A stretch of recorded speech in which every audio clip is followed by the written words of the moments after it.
Welcome to everyone. Today I'm really excited because I'm going to be taking you behind the scenes of my animation process for the Dynamic Music Academy Animated Orchestra's performance of Serenade for Strings. I recently did a two-part series on how I orchestrated and arranged the Serenade for Strings. You can check both videos out at this link above. Now what you are about to see is a 3 to 4 hour time-lapse journey capturing the intricate details and effort that goes into actually bringing each musical instrument or string instrument in this case to life through animation. Now be sure to watch the entire video as I have included a complete orchestra performance of another one of my compositions by the Dynamic Music Academy Animated Orchestra. Please can I ask you to like this video, subscribe and hit the notification bell so that you don't miss out on any upcoming tutorials and videos. Your support helps me grow this channel and allows me to continue to create content like this. Thank you so much. Okay, as the time lapse begins, you'll witness the meticulous work that goes into animating each section of the orchestra. The first step in this process is rotoscoping, which is a technique where I slice the graphics into very small frames. This allows me to create fluid movements that sync perfectly with the audio of each instrument and eventually the full video. To achieve this, I divided the violin graphics into individual frames. Now each frame was then positioned directly above the corresponding audio segment.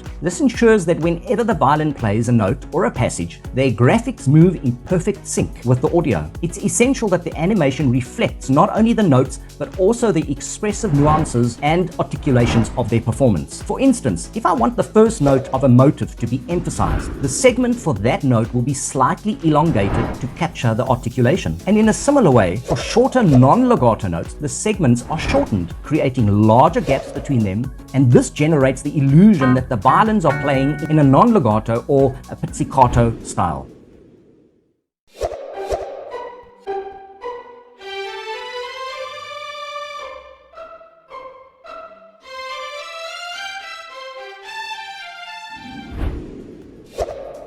Next, I move on to the violas. Their part differs slightly from the violins, obviously because they're playing different notes. So I repeat the same slicing and alignment process. This ensures that the animation accurately represents the timing and dynamics of the viola audio. It's like piecing together a puzzle where each instrument plays a unique role.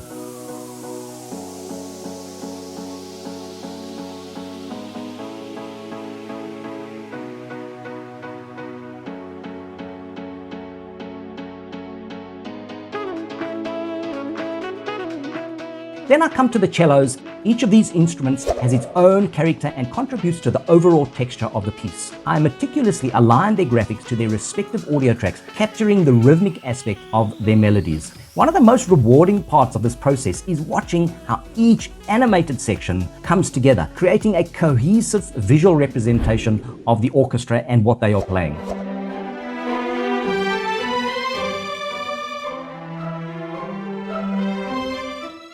And the double basses.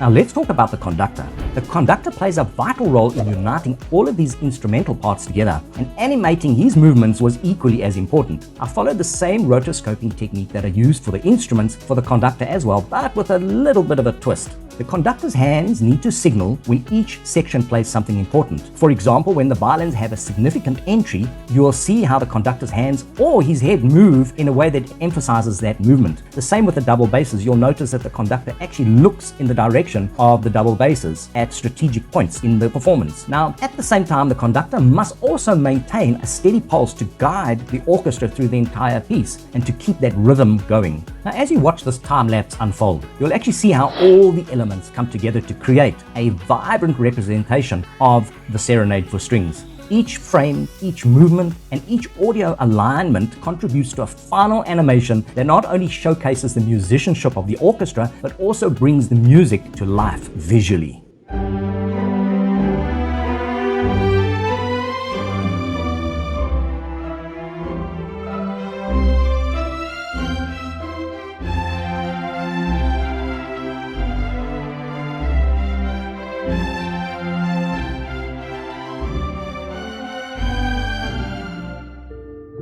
Thank you for joining me on this journey, and I can't wait for you to experience the magic of the completed animation.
I hope you enjoyed this glimpse into the animation process, even though it was a time lapse. Remember I said that it's like a 3 or 4 hour process, and in fact, even more hours. It's really a labor of love that requires patience and creativity. But seeing the final product is incredibly rewarding.